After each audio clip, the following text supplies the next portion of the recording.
운 좋은 놈이 성공한다. 사이토 히토리. 머리글.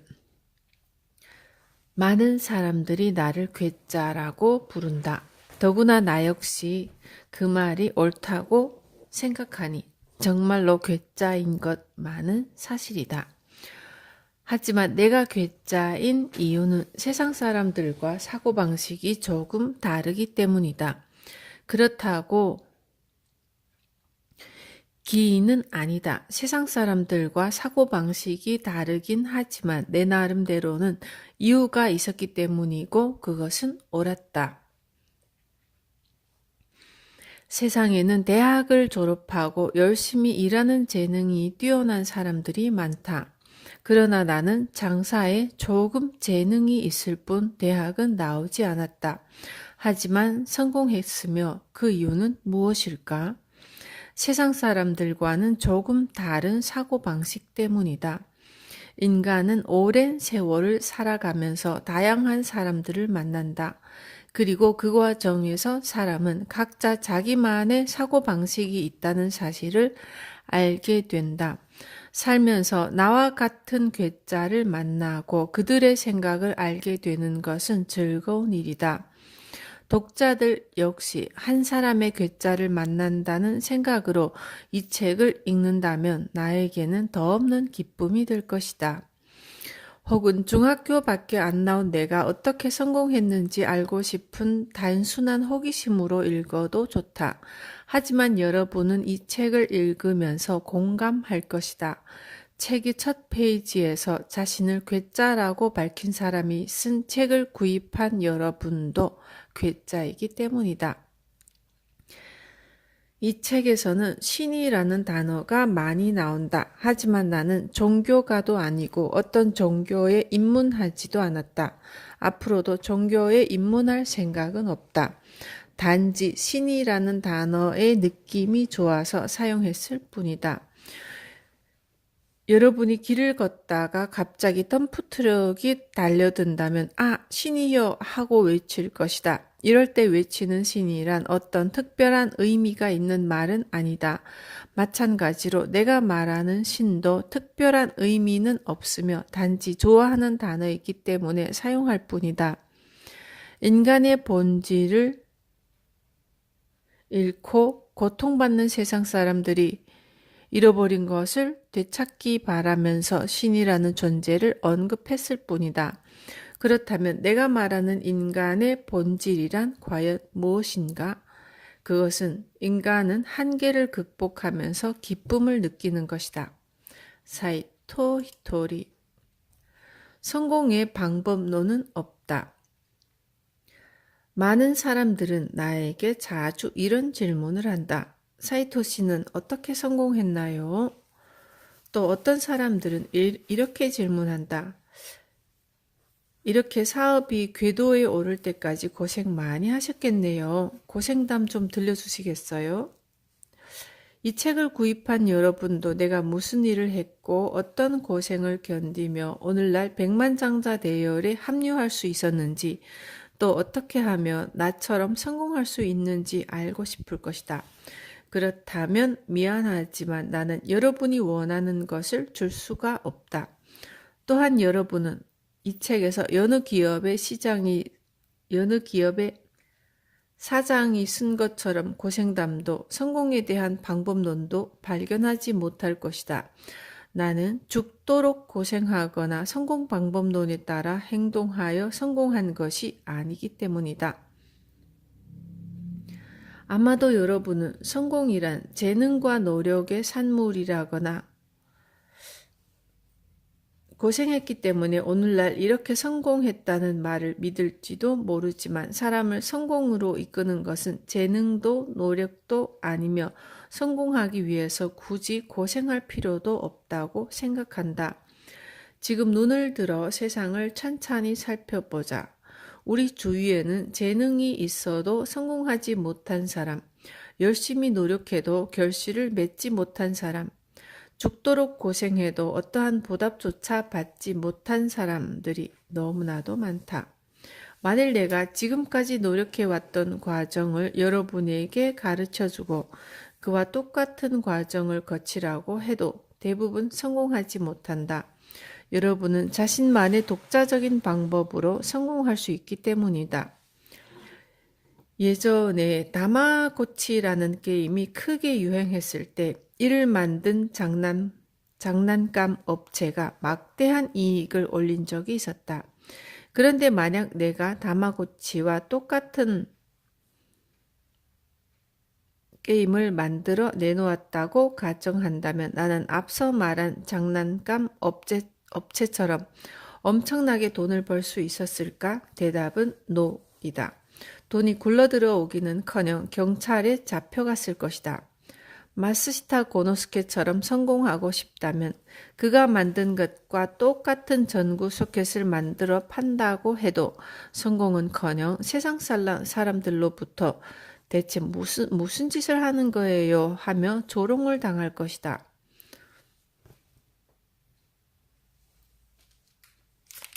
누군가를 흉내내서 좋은 점수를 받는 것은 학교에서 시험 중에 커닝을 할 때뿐이다. 여러분의 주변에는 타인의 성공담을 읽고 똑같이 행동하여 성공한 사람이 과연 얼마나 있는가?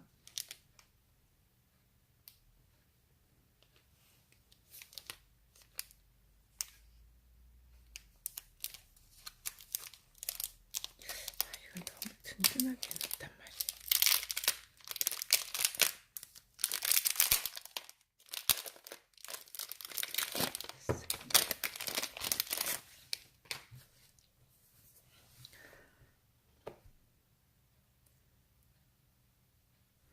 아마 똑같은 행동을 해도 고생만 하다가 이내 좌절한 사람이 대부분일 것이다. 내가 이 책을 집필한 이유는 바로 이 때문이다. 여러분은 결코 고생하기 위해 태어나지 않았다. 나는 여러분이 지금 그대로의 모습으로 즐겁게 성공의 길로 나아갈 수 있다는 사실을 알려주기 위해서 이 책을 집필했다.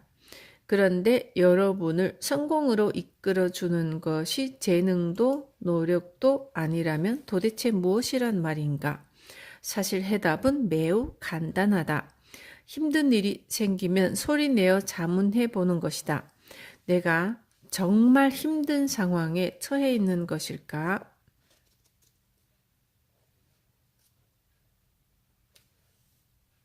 아니야. 사실은 전혀 힘들지 않아.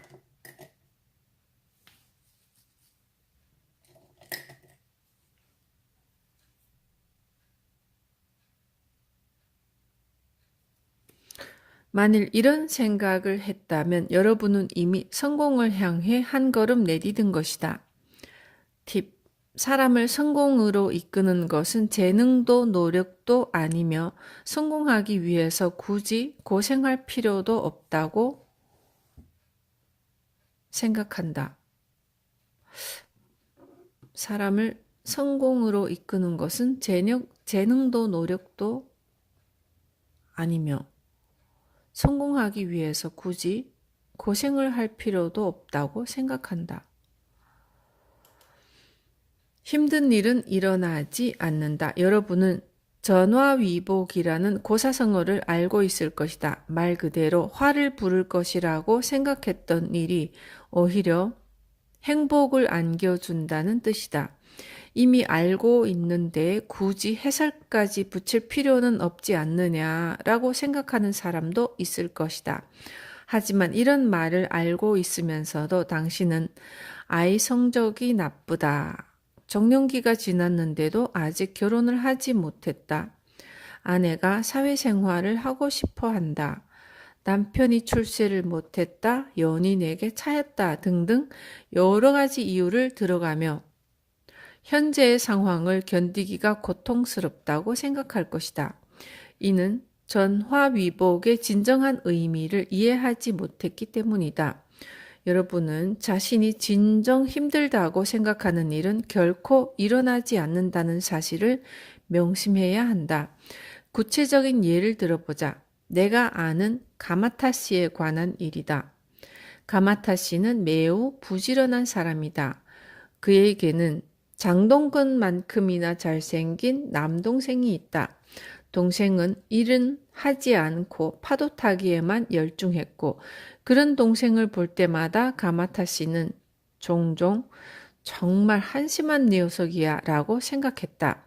그런데 묘하게도 가마타 씨가 동생을 보고 이런 생각을 할 때마다 형제 간에 싸움이 일어났다. 가마타 씨에게 한 번은 이런 질문을 한 적이 있다. 이봐, 가마타, 동생이 일을 안 해서 정말 당신이 힘든 적이 있어? 그러자 가마타 씨는 이런 생각을 했다고 한다. 동생이 파도 타기만 한다고 해서 그 녀석이 힘들 것도 없고 그렇다고 내가 힘든 것도 아니지. 내가 열심히 일해서 사업가가 되면 그 녀석 하나쯤이야 얼마든지 먹여 살릴 수 있으니까 말이야. 그런데 가마타 씨가 이렇게 생각했을 때 신기하게도 동생이 열심히 일을 하기 시작했다. 여기서 우리가 한 가지 주목해야 할 것은 가마타 씨가 파도 타기에만 열중하는 동생을 두고 일 안 하면 그 녀석만 힘들지 내가 힘들겠어 라는 식으로 생각하지 않고 그 녀석 하나쯤은 내가 먹여 살릴 수 있어. 그건 뭐 그리 힘든 일도 아니지 라고 마음 바꿔 편하게 생각했다는 사실이다. 나는 여기서 이렇게 마음을 바꿔 먹으면 안심할 수 있다는 이야기를 하고 싶은 것이 아니다. 앞에 예에서 말하고자 하는 핵심은 힘든 일이 생기지 않을 것이라고 생각한 순간 현실이 바뀌었다는 사실이다.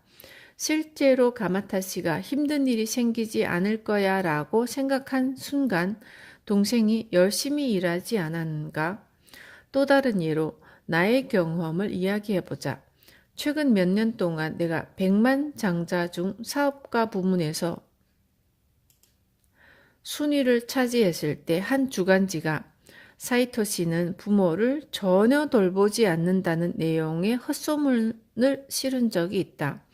내 나름대로는 열심히 부모님을 보살펴 왔다고 생각했는데 주간지에서 이렇게 떠들어대자 주변 사람들이 나에게 어쩜 그럴 수가 있어요. 사람이 도리를 알아야죠. 라고 충고를 했다. 울컥 화가 치밀어 오른 나는 정말 웃기고들 있네. 라고 생각했다. 그러나 이내 흥분을 사귀고 차분히 생각을 더듬었다. 내가 부모님을 돌보지 않는다고 주변 사람들이 떠들어대든 말든 상관일까? 그건 헛소문에 불과한데 도대체 그것 때문에 내가 힘들어야 할 이유가 있을까? 그 이후 나는 남들이 그렇게 생각하든 말든 꼬박꼬박 새끼 식사를 했고 일도 순조롭게 진행했으며 부모님 역시 제때 식사를 하며 여행을 다니는 등 즐겁게 생활하고 있다. 그 헛소문에 누구 하나 힘들어하지 않은 것이다. 그러든지 말든지 난 전혀 안 힘들어 라고 생각을 고쳐먹자 어느 사이에 헛소문도 사라졌다. 만약 내가 그때 헛소문을 듣고서 미치겠군. 왜 날 이렇게 괴롭히는 거야? 혹은 다른 사람들이 날 어떻게 보겠어? 정말 환장하겠네? 라고 생각했다면 아마 신경쇠약에 걸렸을지도 모른다.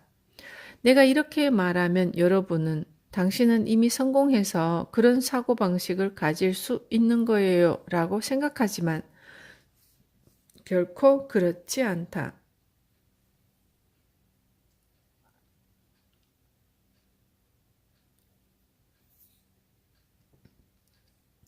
지금 여러분이 힘든 문제로 고민하는 것은 한 단계 이전에 있는 자신의 영혼이 만들어낸 파동 때문이다.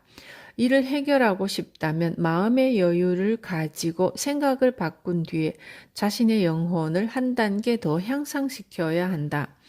영혼을 새롭게 변화시키지 못해 몇 대가 지난 지금도 난제로 고통에 빠져 있는가? 이제 그만 여러분에 대해서 그 모든 난제에 종지부를 찍어라. 내가 성공한 것은 이런 사고방식을 가졌기 때문이다. 성공을 위해 중요한 것은 방법론이 아니라 사고방식이다.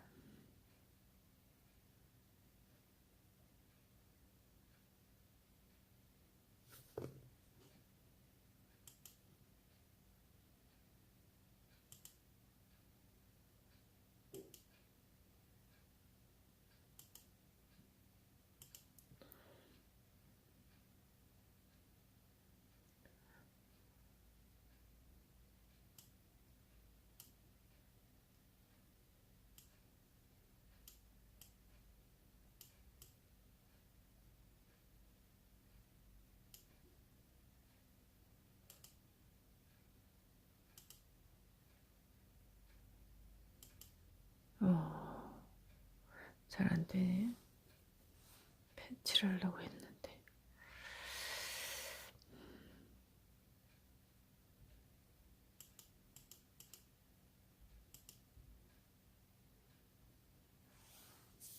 어떻게 해야 돼? 모르겠다. 잘 안 되네. 모르겠다. 에이, 나중에 보자. 그래서 나는 처음에 여러분에게 무슨 일에 부딪히든지 힘들지 않다고 생각하라고 말했다. 만약 여러분이 성공을 위해 방법론에 무게를 둔다면 이는 스스로 고난을 택한 것이다. 예를 들어 서울에서 대전까지 걸어가겠다고 마음을 먹는다면 이는 충분히 가능한 일이고 예전에는 모두 그렇게 걸어 다녔다. 하지만 100m 앞에 있는 버스 정류장까지 물구나무를 서서 가라고 한다면 그것은 아주 힘든 일이다. 물구나무를 선다는 것 자체가 어려운 일이지 않은가. 성공의 방법론을 듣거나 흉내내고 싶어하는 사람들은 거의 물구나무를 서서 버스 정류장까지 가려는 사람들과 같다. 그들은 그 성공 방법이 성공한 사람에게만 통한다는 사실을 간과한 채 필사적으로 배우려고 한다. 성공하려면 그냥 똑바로 서서 걷기만 하면 된다. 다만 이런 것쯤이야 전혀 힘들지 않아 라고 생각해야 한다. 물구나무를 서면 결국 자신만 힘들 뿐이라는 사실을 명심해야 한다.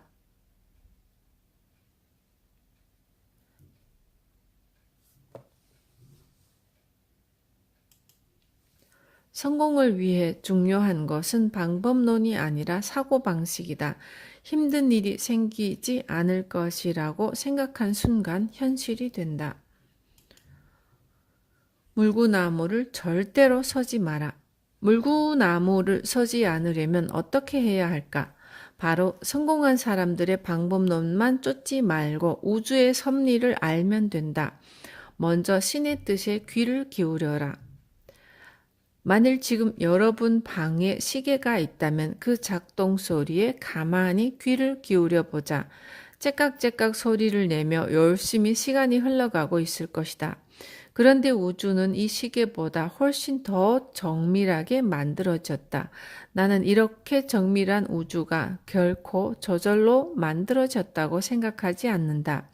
이 세상에는 절대적인 존재가 있고 그가 절대적인 법칙을 만들었으며 그 법칙에 따라 별이 생겼고 생명체가 탄생했다고 생각한다. 이 절대적인 존재를 우주 에너지라고 불러도 좋다. 그것은 개인적인 취향인 만큼 여러분이 원하는 대로 어떻게 부르든 상관없다. 나는 이 존재를 신이라고 부른다. 따라서 신이 만든 우주 섭리에 따라 행동하기만 하면 누구나 행복한 성공인이 될 수 있다. 신은 절대로 자신의 손으로 만든 피조물이 고생하도록 내버려 두지 않는다. 사람들은 전쟁이나 재난, 홍수, 가뭄 등 천재지변이 발생하면 그것을 모두 신의 탓으로 돌린다. 하지만 이 모든 것은 인간이 자초한 결과일 뿐이다. 전쟁을 일으키는 것도 인간이요. 무분별한 자연 개발로 홍수나 가뭄을 초래한 것도 바로 우리 인간이 아닌가. 인간은 밭을 경작하면 더 풍요롭게 살 수 있는데도 오히려 전차나 미사일 개발에 열을 올리고 낙후된 관계시설로 기아에 허덕이는 사람들이 있는데도 원자폭탄을 만든다. 이 원폭 한 개를 제조할 수 있는 돈이라면 우물을 10,000개는 팔 수 있다. 즉 돕겠다는 마음만 먹으면 굶주림에 허덕이는 사람들을 얼마든지 도와줄 수 있는 것이다. 현재 전 세계에서 1년 동안 사용하는 군사비는 모두 700조 원으로 1분에 13억 3,281만 1,260원을 사용한다는 통계가 있다. 그런데 다른 한편에서는 1분에 5명에서 10명이 굶주림 때문에 죽어가고 있다. 그러나 1분에 6에서 12만 원만 있다면 이들은 굶어 죽지 않아도 된다. 신은 우리에게 아무런 조건도 없이 무상으로 물, 산소, 음식, 생활 환경을 공급해 주었다. 그러나 지금 우리는 그것을 사고 판다. 어쩌면 여러분은 신을 믿는데도 돈이 들어라고 생각할지 모르겠지만 사실은 그것은 엄연히 인간이 만든 종교 단체에서 시행하는 일일 뿐이다. 참고로 나는 우리 마음속에 있는 우주의 절대자를 편의상 신이라고 부를 뿐이며 종교는 개개인의 취향인 만큼 나쁘다고 생각하지는 않는다. 신은 인간에게 모든 것을 아낌없이 주고도 아무런 대가를 바라지 않는다. 나는 내 마음속에 있는 그런 신의 목소리를 따를 뿐이다. 신은 우리에게 조건 없이 다양한 생활 양식을 공급해 주었건만 나쁜 일만 생기면 모두 신을 탓하는 인간의 오만함이 한심스러울 뿐이다. 신은 우리에게 한없이 베풀기만 할 뿐 절대 인간을 힘들게 하지 않는다. 따라서 우리가 힘들어할 일은 아무것도 없다. 인간은 여러 번 죽었다가 다시 태어난다. 우리가 이렇게 죽었다가 다시 태어나는 이유는 우리의 영혼을 한 단계 더 향상시키기 위해서이다. 그렇다면 대체 어떤 방법으로 우리의 영혼이 한 단계씩 향상되는 것일까? 평소 힘들다고 느끼는 일이 있는가? 그렇다면 정말 그 일 때문에 힘든 건지 곰곰이 생각해 보자. 그러다 보면 어느 순간 전혀 힘들지 않다는 사실을 깨닫게 될 것이다. 바로 그때 여러분의 영혼이 한 단계 더 발전하게 된다. 즉, 힘든 일을 통해 영혼이 한 단계씩 향상되는 것, 이것이 바로 신의 선물이다. 팁, 신이 만든 우주 섭리에 따라 행동하기만 하면 누구나 행복한 성공인이 될 수 있다. 힘든 일을 통해 영혼이 한 단계씩 향상되는 것, 이것이 바로 신의 선물이다. 사람은 고생하려고 태어나지 않았다. 대부분의 사람들은 힘든 문제에 부딪히면 왜 나만 이렇게 고생해야 하지 하고 한탄한다. 개개인마다 영혼의 단계가 모두 다르기 때문에 나와 여러분의 문제가 같을 수 없다. 따라서 내 문제는 나에게만 생길 뿐이지 다른 사람에게 생기지 않는다. 물론 여러분도 마찬가지다. 바로 이런 것이 영혼을 한 단계 성장시키기 위한 신의 선물이다. 예를 들어 1년에 몇 번씩 세무서에서 세금 문제로 날 찾아오곤 하는데 이는 내가 해결해야 할 문제이다. 내가 이 문제를 상담하겠다고 직장인을 찾아간다고 한들 무슨 소용이 있겠는가? 따라서 지금부터 여러분만 고생한다는 생각은 버려라. 지금 당연한 문제 때문에 정말로 고생하고 있는지 진지하게 생각해 보기 바란다. 여러분이 전혀 고생스럽지 않다고 생각하는 순간 게임은 끝났다. 여러분이 심리적으로 고생했던 문제를 해결하면 외적으로 나타났던 현상도 함께 사라진다. 하지만 한 가지 문제를 해결하면 또 다른 문제가 생긴다. 그래도 신이 여러분을 괴롭힌다고 생각하면 안 된다. 인간은 결코 고생하려고 태어난 것이 아니다. 항상 이 사실을 염두에 두고 행동하기 바란다. 그래도 만일 여러분이 계속 고생을 한다면 그것은 신이 여러분에게 지금 하고 있는 방법이 틀렸다고 알려주는 것이다. 하지만 신은 직접 말로 알려주지 않고 이 세상에 어떤 현상을 일으켜 우리에게 알려준다. 쉽게 예를 들어 학교에서 산수 시험을 보는데 1 더하기 1이 3이라고 쓰면 선생님이 틀렸다고 표시한다. 그럴 땐 잘못을 깨닫고 바르게 고치면 되지만 선생님이 틀렸다고 하는 데는 여전히 잘못을 틀렸다고 하는 데에도 여전히 잘못을 깨닫지 못한다면 교실 뒤에 서 있으라고 할 것이다.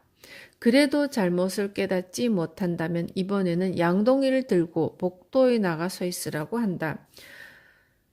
여러분이 계속 고생하는 것도 이와 같은 이치다. 자신이 잘못한다는 사실을 깨닫지 못하기 때문에 고생하는 것이다. 여러분은 잘못한 것이 없다고 말할지 모르지만 같은 잘못을 되풀이하기 때문에 시간이 지날수록 고생은 고생대로 하고 결과는 없는 비극적인 생활이 계속되는 것이다. 비싼 수업료를 받고 우리를 가르치는 대학 교수는 말해주지 않지만 신은 우리가 1 더하기 1은 이꼬르 3이 틀렸다는 사실을 깨달을 때까지 계속 무료로 가르쳐준다. 만일 여러분이 계속 고생을 한다면 그것은 신이 여러분에게 지금 하고 있는 방법이 틀렸다고 알려주는 것이다. 그래도 1 더하기 1 이꼬르 3인가? 우리가 끊임없이 고민하고 힘들어하는 이유는 무엇일까? 바로 문제 해결법이 틀렸기 때문이다. 여러분은 지금 무슨 일 때문에 고민하는가? 아이 문제? 부부 문제? 아니면 장래 문제? 그렇게 괴로워하면서도 왜 해결 방법은 모색하지 않는가? 최근 왕따가 사회적인 문제로 대두되고 있다. 신문이나 TV는 끊임없이 왕따에 관련된 구타를 당했다거나 돈을 빼앗겼다. 선생님에게 상담을 했지만 전혀 문제가 해결되지 않았다. 등등의 내용을 보도하고 있지만 문제는 전혀 해결되지 않고 있다. 하지만 해결 방법은 의외로 간단하다.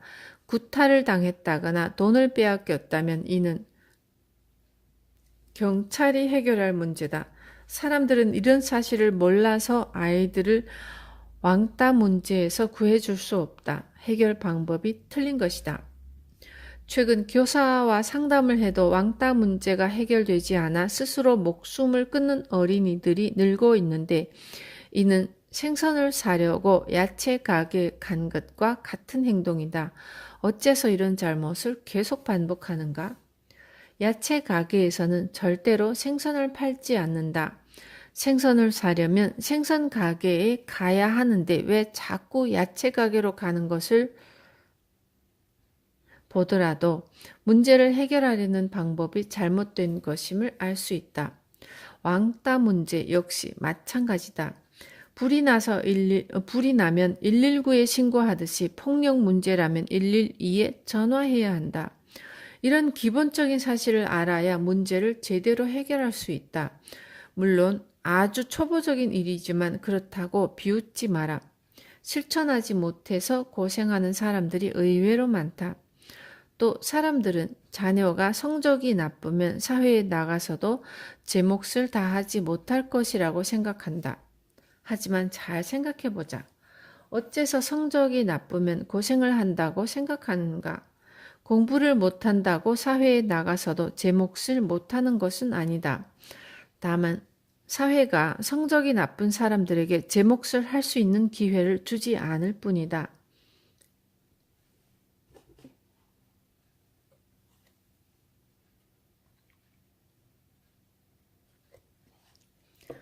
내가 젊었을 때 어떤 사람이 나에게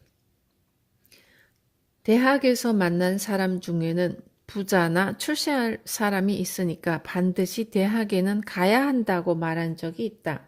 하지만 덕을 보겠다고 남을 사귀는 사람은 마음이 정말 가난한 사람이다. 이런 생각을 가진 사람이라면 설사 대학에 간다고 해도 부자나 출세할 사람을 만나기는커녕 오히려 대학 생활 내내 외톨이가 되기 쉽다. 상대방이 이런 속셈을 갖고 접근한다면 누구든 싫어하지 않겠는가? 자녀에게 대학에 가라고 부르짖기 전에 학교가 너의 적성에 맞지 않는가 보구나 하지만 너는 사회에 나가면 아주 잘할 수 있을 거야 라고 칭찬을 하면서 용기를 북돋아 주어야 한다. 손재주가 좋은 아이가 부모에게 이런 칭찬을 받았다면 그래, 열심히 노력해서 목수가 되어보자 라고 생각할 것이다. 열심히 노력해서 집이라도 한 칸 제대로 지을 정도가 된다면 웬만한 기업의 부장보다 돈을 훨씬 더 많이 벌 수 있을 것이다. 잠시 귤을 한번 생각해보자. 귤은 후식에 맞는 과일이지 주식으로는 적당하지 않다. 그런데 이런 귤을 보고 너는 반드시 주식이 되어야 한다 라고 강요한다면 귤은 자신에게 결함이 있다고 고민할 뿐이다. 귤은 그 자체로 완벽하다. 마찬가지로 공부를 잘하든 못하든 아이들은 그 자체로 이미 완벽한 존재이다. 팁. 야채 가게에서는 절대 생선을 팔지 않는다. 생선을 사려면 생선 가게에 가야 한다. 남자의 바람기와 여자의 쇼핑벽.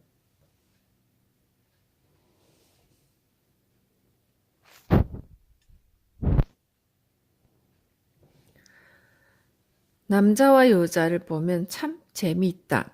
부부란 세상에서 가장 궁합이 나쁜 사람끼리 만나는 것이다. 왜 그럴까?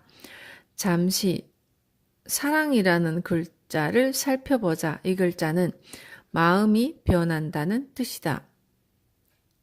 평소에는 절대로 끌리지 않을 사람끼리 만나 순간적으로 마음이 변해서 머리로는 이해할 수 없지만 결혼을 하는 것이다.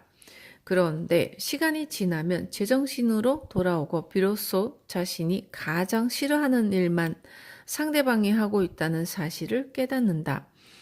예를 들어 집에서 빈둥거리는 것을 싫어하는 사람은 반드시 그런 행동을 하는 사람을 만나며 백수를 싫어하는 사람은 반드시 백수를 만나고 잔소리를 싫어하는 사람 역시 그런 사람을 만난다.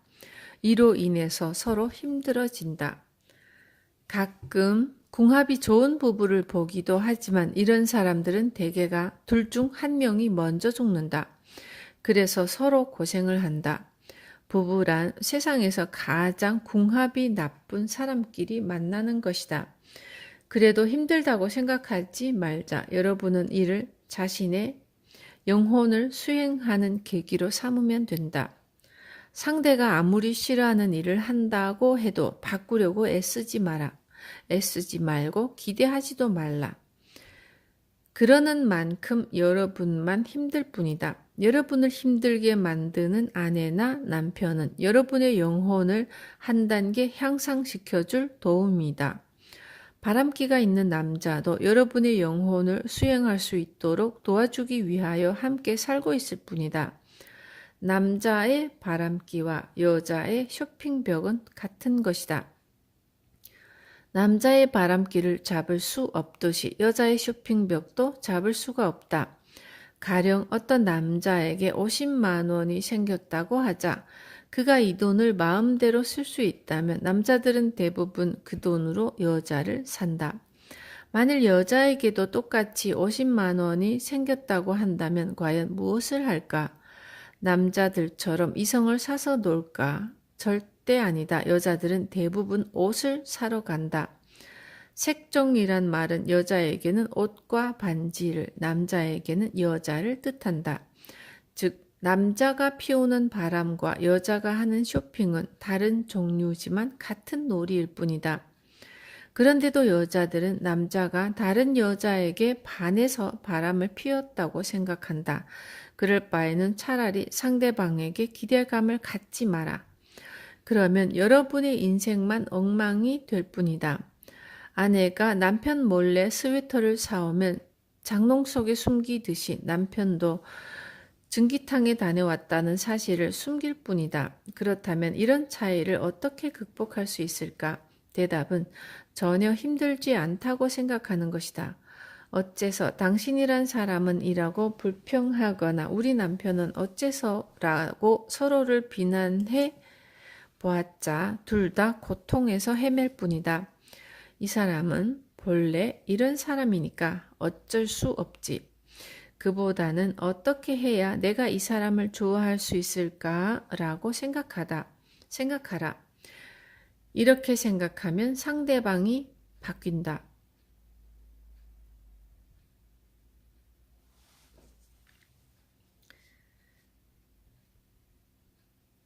이 사람은 원래 이런 사람이니까 어쩔 수 없지.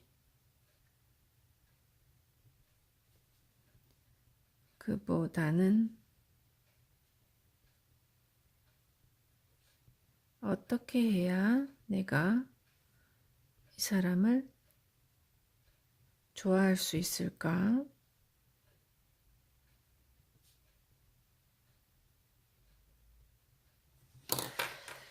여러분은 이런 사실을 깨달을 때까지 계속 수행을 해야 한다.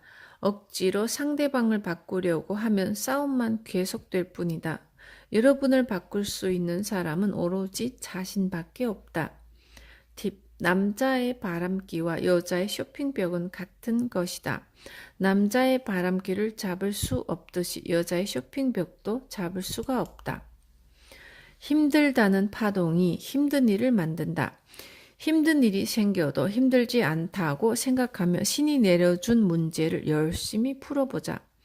정답을 맞힌 사람에게는 이에 대한 보상으로 신이 여러분의 영혼을 한 단계 높여주고 틀린 사람에게는 끈기 있게 틀렸다는 사실을 알려준다. 그래도 여전히 힘든 상태가 지속된다면 여러분의 답이 틀린 것이다. 이것이 바로 우주의 섭리이다. 하지만 개 중에는 성격이 너무 완고한 사람들이 있어서 잘못을 알려주어도 듣지 않는 경우가 있다.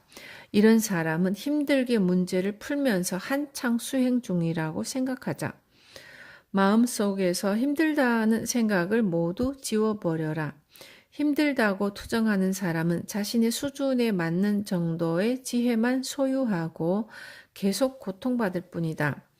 가령 아이가 고생을 하니 돈 좀 주어야겠다라는 생각으로 돈을 건네주었다고 하자.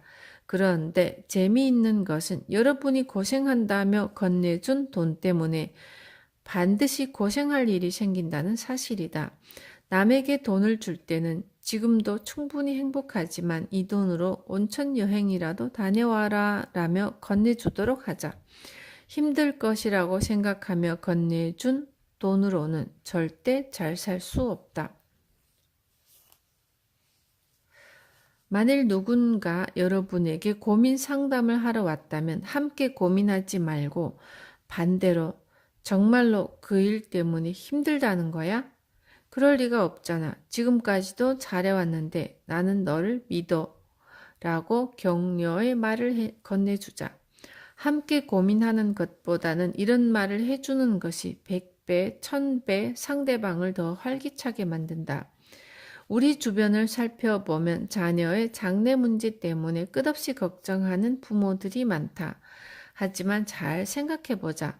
그렇게 자녀를 걱정한다는 것은 뒤집어 보면 그만큼 자녀를 믿지 못한다는 뜻이다. 부모조차 믿어주지 않는 사람이 어떻게 사회에 나가 적응을 잘할 수 있단 말인가? 그보다는 너를 믿는다. 너는 잘할 수 있을 거야. 라는 부모의 말 한마디가 자녀를 큰 제목으로 키울 수 있다. 믿음과 사랑으로 크는 나무가 거목이 될 수 있다. 칭찬은 고래도 춤추게 한다는 말이 있지 않은가? 팁. 힘들다고 투정하는 사람은 자신의 수준에 맞는 정도의 지혜만 소유하고 계속 고통받을 뿐이다.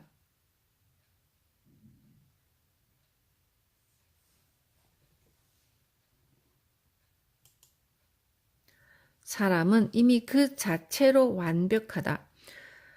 여러분은 자신이 완벽하다고 생각하는가? 그렇다. 여러분은 이미 완벽한 사람이다.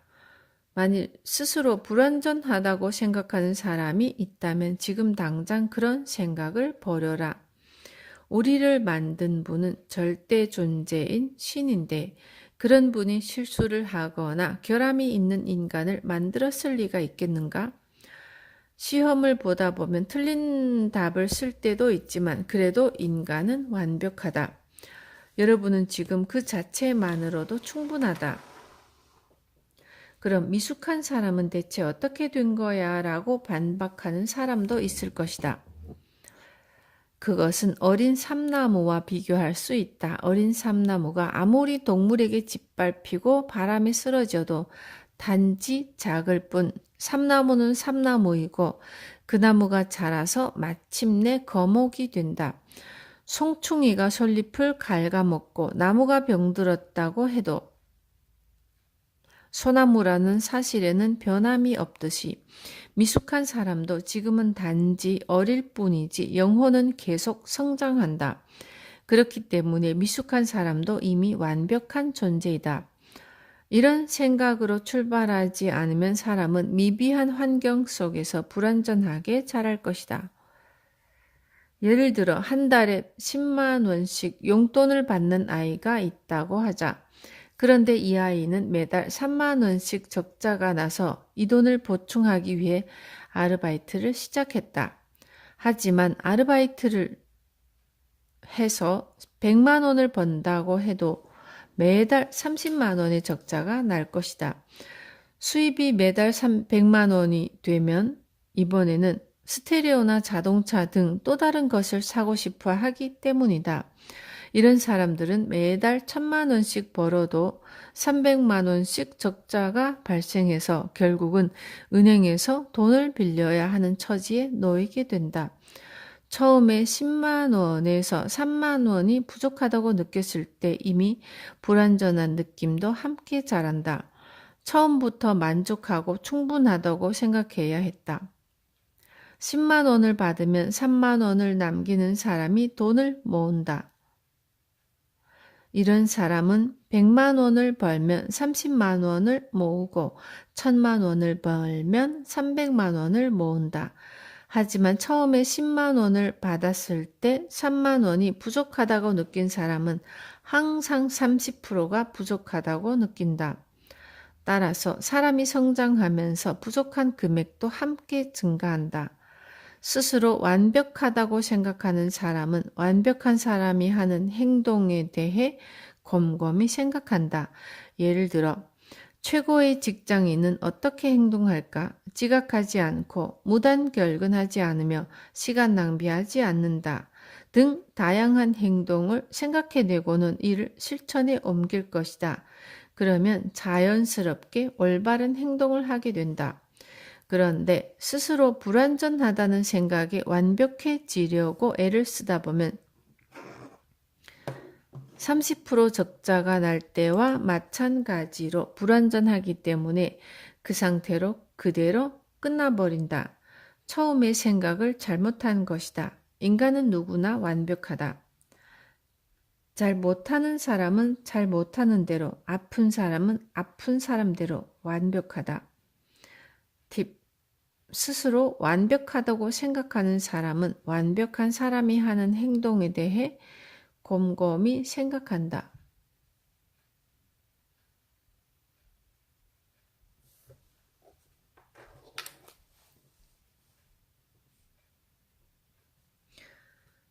인간은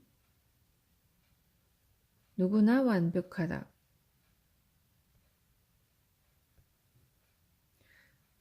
잘 못하는 사람은 잘 못하는 대로,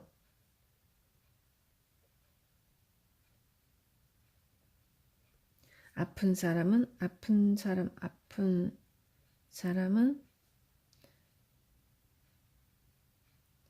아픈 사람대로 완벽하다. 참 논리가 희한하네.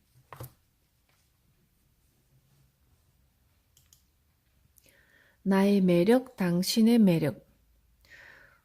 우리가 흔히 상식이라고 말하는 것 때문에 많은 사람들이 스스로 불완전하다고 생각한다. 대부분 고학력의 수입이 많고 영어를 능숙하게 구사하는 사람을 보면 근사하다고 생각한다. 그렇다면 이 범주에 속하지 못하는 사람들은 정말로 매력이 없는 것일까? 아니다. 사람은 모두 자신만의 고유한 매력을 갖고 태어난다. 항상 푸석푸석한 머리에 슬리퍼를 신고 다니는 사람에게 매력을 느끼는 사람도 있다. 남이 보기에는 별 볼 일 없는 사람도 그런 부류의 매력을 느끼는 사람에게는 절대적이다. 매력이란 사람을 끌어당기는 힘이다. 그러면 혹시 여러분 중에 끌어당기는 힘에도 절대적인 것이 있다고 생각하는 사람이 있는가? 하지만 이는 잘못된 생각이다. 끌어당기는 힘은 그 종류가 무엇이든 관계없이 끌리는 사람이 있어야 그 매력이 제대로 나타나게 된다. 아무리 고학력, 고수입에 영어를 유창하게 구사한다고 해도 이에 끌리는 사람이 없다면 이것이 결코 매력이 될 수 없다. 즉, 절대적인 매력이란 없다. 고학력, 고수입에 영어를 유창하게 구사하는 요소만을 절대적인 매력이라고 생각한 나머지 다른 요소에는 눈길조차 두지 않는 그런 사람은 절대로 다른 사람이 가진 진실한 매력을 보지 못한다. 붉은 안경을 쓰고 세상을 보면 모든 것이 붉게 보이고 노란색 안경을 쓰면 모든 것이 노랗게 보인다. 하지만 실제로 우리가 사는 세상은 아주 다양한 색채로 이루어져 있다. 누구나 흔히 말하는 상식적인 매력만 생각한다면 정말로 아름다운 세상은 볼 수 없다. 자신이 갖고 있는 매력을 부정하는 사람은 바로 자신이다. 세간에서 말하는 일반적인 것만을 절대적으로 생각하기 때문에 자신의 매력이 사라진다는 사실을 알아야 한다. 매력이란 사람을 끌어당기는 힘이다. 그러나 절대적인 매력이란 없다.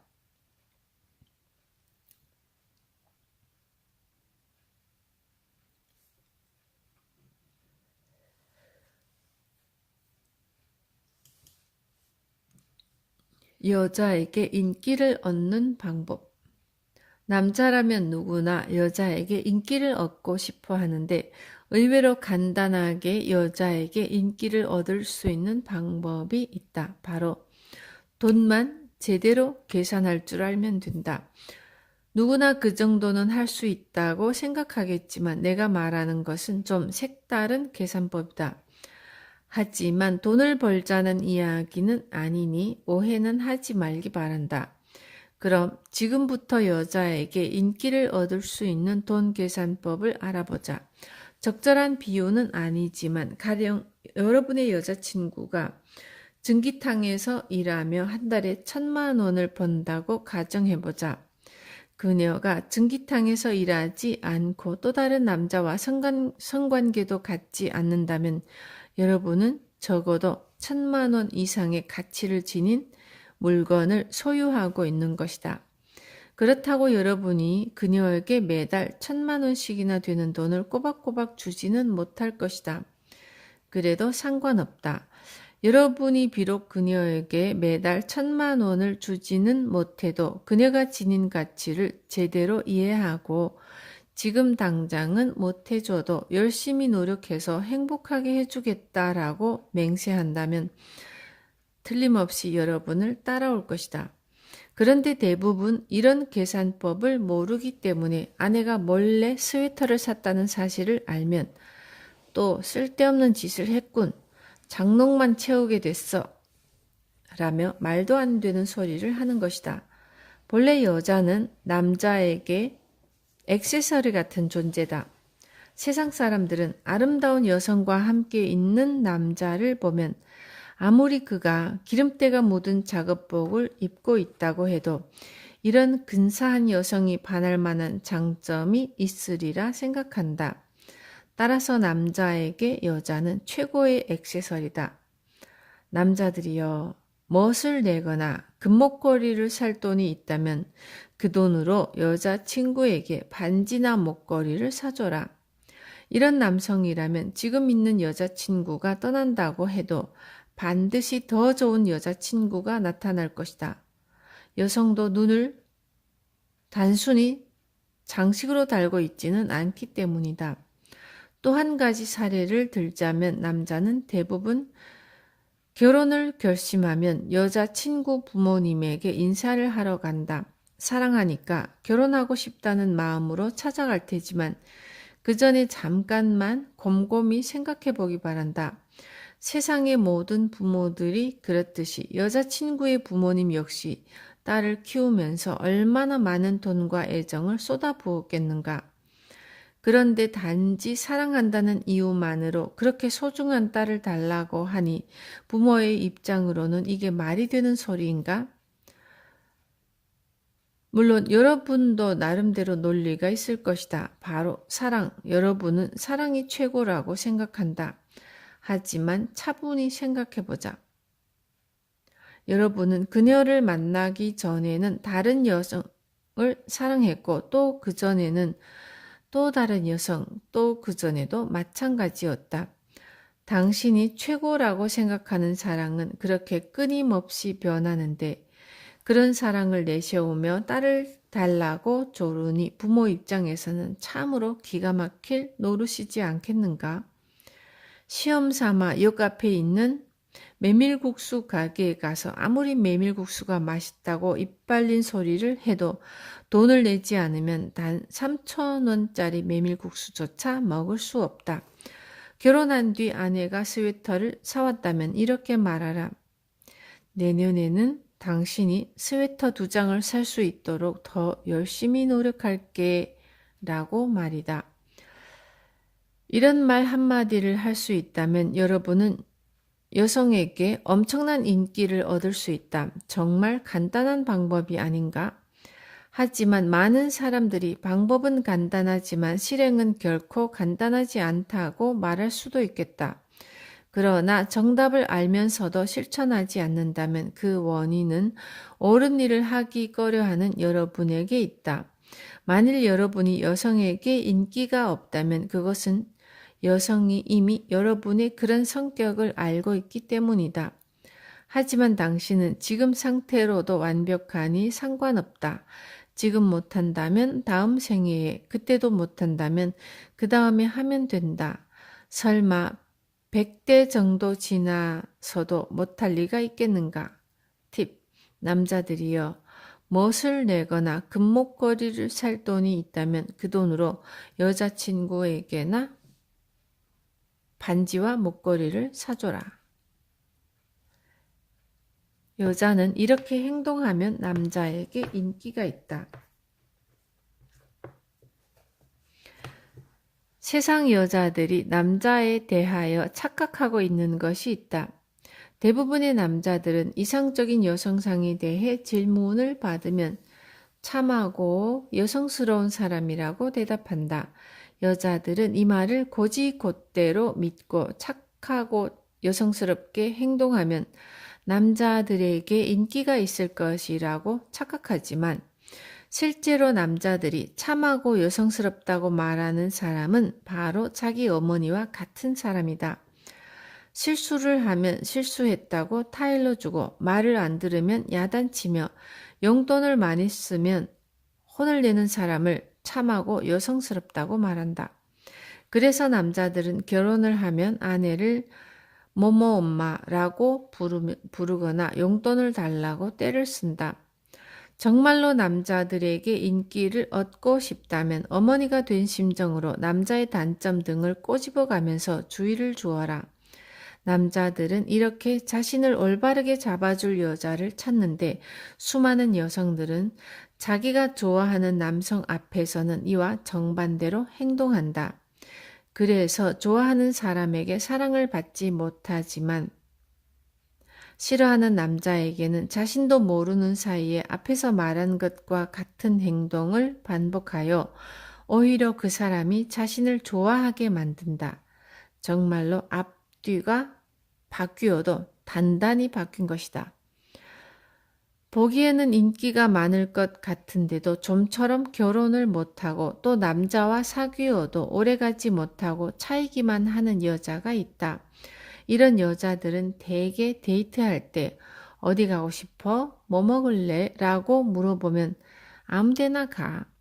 아무거나 먹어. 라고 대답하는 경우가 많다.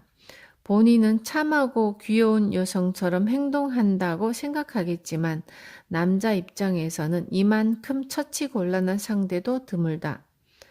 처음 한 번 정도는 이해할 수 있지만 계속 같은 일이 반복된다면 남성들은 정말 힘이 들 수밖에 없다. 남자라고 매일 놀기만 하는 것도 아니므로 그렇게 수많은 데이트 코스와 음식점을 알 리가 없다. 남성들은 자신을 확실하게 이끌어줄 어머니를 원한다. 적어도 자신이 먹고 싶거나 가고 싶은 곳 정도는 확실하게 말하자. 인기를 얻기 위해 억지로 여성스러운 여자처럼 행동하면 남자에게 짐만 될 뿐이다. 여러분은 과연 인기가 있는가? 없다면 언제까지 똑같은 행동을 계속할 것인가?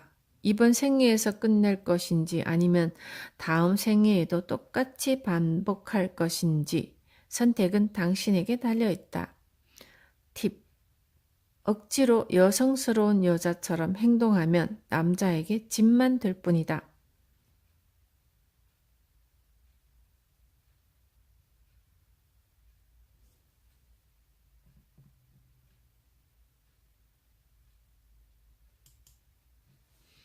여행지에서 본 개똥은 잊어버려라.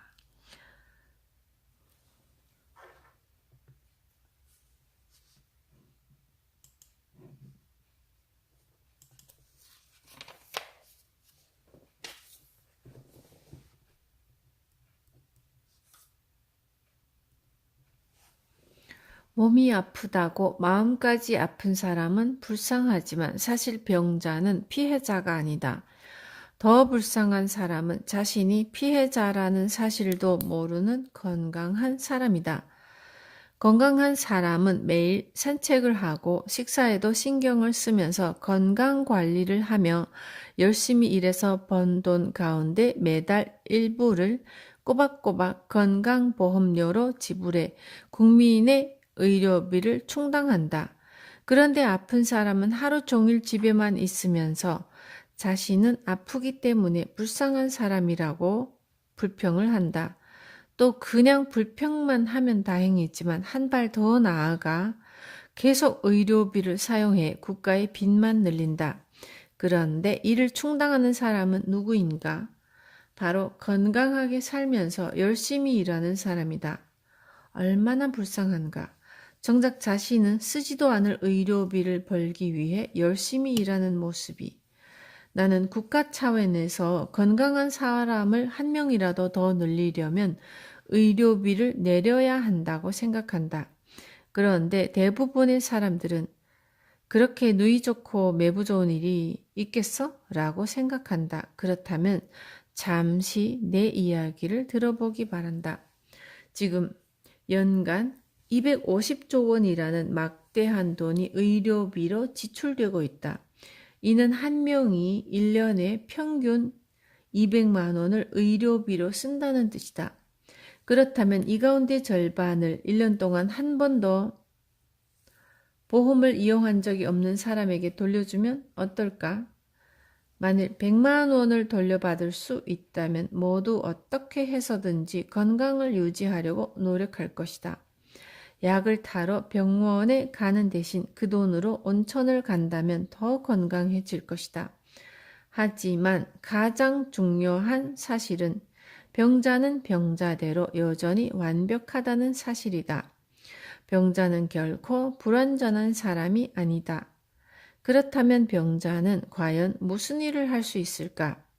우리는 의사도 못 고치는 병을 불치병이라고 한다. 이 병은 병원에 간다고 해서 나을 리 없다. 병자들은 아프다고 집에만 누워서 피해자라는 얼굴을 하고 있지 말고 가슴을 펴고 밖으로 다니는 것이 좋다. 질병만 걱정하고 있다고 해서 인생이 행복해지는 것은 결코 아니다.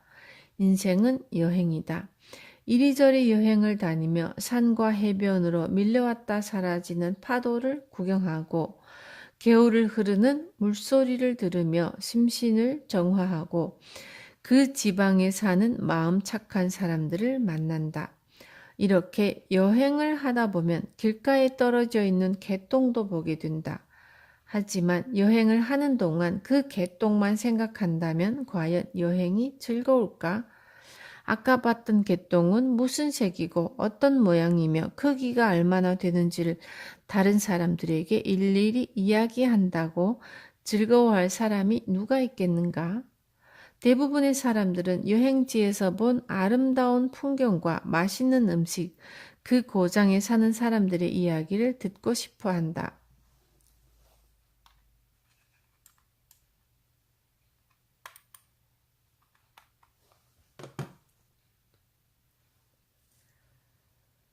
아름다운 공원에도 분명히 쓰레기통은 있다. 하지만 굳이 쓰레기통을 눈여겨볼 필요가 있을까? 그냥 아름다운 것만 보면 된다. 질병 등 나쁜 일에만 초점을 맞춘다면 인생도 행복해질 리가 없다. 나쁜 일에 초점을 맞추지 말고 즐거운 일에 초점을 맞추면 인생이 즐거워진다. 자신의 마음이 즐겁고 행복해지면 이것이 전염이 되어 타인도 행복을 느낀다. 인간은 남을 사랑하기 위해 살아간다. 그런데 자신의 삶에도 흥미가 없는 사람이 어떻게 남을 사랑할 수 있겠는가? 초조해하는 사람은 남도 초조하게 만든다. 무서워서 움찔하면 남도 움찔하게 만든다. 빌린 돈 때문에 힘들어하는 사람은 이 때문에 남도 힘들게 만든다. 이런 사람을 상대해야 하는 사람은 너무나도 불쌍하다. 초조하고 움찔거리며 빌린 돈 때문에 힘들어하는 사람과 함께 있으면 자신도 모르게 같이 고생하기 때문이다. 가장 쉬운 방법은 여행지에서 본 개똥을 잊어버리는 것이다. 그것은 병자도 할 수 있다. 항상 가슴을 펴고 당당하게 살아라. 팁. 나쁜 일에 초점을 맞추지 말고 즐거운 일에 초점을 맞추면 인생이 즐거워진다. 어째서 인간은 바퀴벌레로 태어나지 않았을까? 무슨 일이든 처음이 중요하다. 처음에 불완전하다고 생각하면 그 생각이 완벽하고 풍요롭다고 생각하면 역시 같은 생각이 자란다. 사람의 육체는 때가 되면 성장이 멈추지만 마음은 수백 년이 지나도 성장하는 삼나무와 소나무처럼 계속 자란다. 처음에 가난한 마음을 심으면 가난한 마음이, 비뚤어진 근성을 심으면 비뚤어진 근성이 자라는 것이다. 따라서 절대로 불완전하다는 생각을 길러서는 안 되고 지금의 그대로의 자신에게 감사해야 한다. 나에게는 집도 있고 먹을 것도 있으니 행복하다. 비록 지금은 2평짜리 방에서 살고 있지만 에티오피아에는 먹을 것조차 없어서 굶어 죽는 사람이 엄청 많아. 그에 비하면 나는 얼마나 행복한가 라고 생각하라. 또 여러분은 바퀴벌레를 좋아하는가? 싫어할 것이다. 물론 바퀴벌레로 태어나고 싶지도 않을 것이다. 그러면 여러분은 어째서 바퀴벌레로 태어나지 않았을까? 바로 여러분을 낳아준 부모님이 사람이기 때문이다. 여러분은 모든 사람이 싫어하는 바퀴벌레가 아니라 인간으로 태어났다는 사실만으로도 충분히 행복하다고 생각해야 한다. 이것저것 갖고 싶다고 탐을 내다보면 가난한 파동이 생기고 이 파동이 커진다면 정말 큰일이다. 풍요로움을 기르고자 한다면 먼저 절대 힘들지 않다고 생각하라. 그러면 신이 다음과 같은 방법으로 여러분의 마음을 시험한다. 먼저 주변 사람 중 복권에 당첨되거나 유산을 물려받았거나 출세해서 성공한 사람이 나타난다. 이때 여러분은 이렇게 성공한 사람을 보며 정말 잘 됐어 라고 한마디 할 수 있어야 한다. 만일 여러분이 이 말을 한다면 시험에 합격해 영혼이 한 단계 성장하게 된다. 하지만 위로 올라갈수록 시험도 어렵다. 여러분의 영혼이 위로 올라갈수록 정말 잘 됐어 라고는 도저히 말할 수 없는 사람이 등장해서 성공한다. 예를 들어 학교 다닐 때 공부를 가장 못했던 친구가 부모를 잘 만나 집안채를 새로 지었다고 하면 여러분은 그 친구에게 비아냥거리지 않고 진심으로 잘 됐어 라고 말할 수 있을까? 부모가 집을 지어줄 만큼 좋은 가정에서 태어난 것도 내가 전생에 착한 일을 했기 때문이야. 다 인덕이 있기 때문이지 라고 말해줄 수 있는가?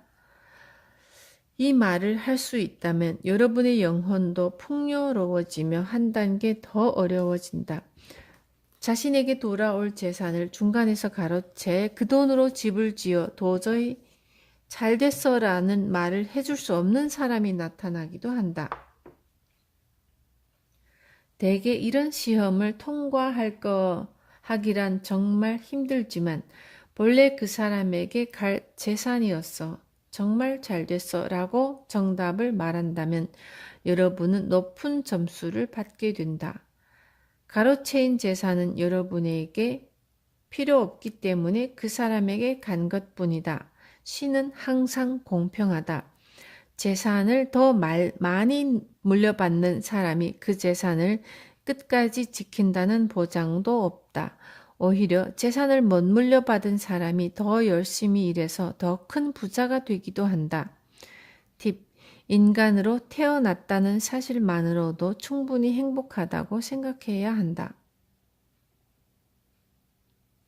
못 가진 자의 것을 더 빼앗는다. 예수가 제자들에게 한 말씀 가운데 가장 난해한 것이 바로 가진 자에게는 더 주고 못 가진 자의 것은 더 빼앗는다는 말씀이다. 이 말은 여유가 있는 사람에게는 더 주고 그렇지 못한 사람에게는 단 한 개밖에 없는 것도 빼앗는다는 뜻이다. 쉬운 예로 고흐는 재능이 뛰어난 화가였지만 여유롭지 못하고 끊임없이 번민하며 그림을 그렸다. 이렇게 괴로워하며 그린 그림은 화가를 풍요롭게 만들어주지 않고 오히려 더 부족하게 만들어준다. 따라서 그는 살아서 화가로 재능을 인정받지 못하고 경제적으로도 매우 궁핍하게 살았다. 인간은 번민하면 안 된다. 따라서 여러분도 번민하면 안 된다. 여러분이 번민하면 할수록 끊임없이 새로운 번민이 생겨 여러분이 갖고 있는 모든 것을 빼앗아 간다. 먼저 스스로 행복해져라. 힘들지 않다고 생각하라. 그러면 여러분은 세상 사람 중에 적어도 한 명은 구제할 수 있다. 사람으로 태어나서 인생을 살아가는데 적어도 불행하지는 않아야 할 것 아닌가. 여러분이 진정으로 행복하다면 살아가는 동안에 다른 한 명 정도는 충분하게 행복하게 해줄 수 있을 것이다. 하지만 여러분이 불행하다면 결코 남을 행복하게 해줄 수가 없다.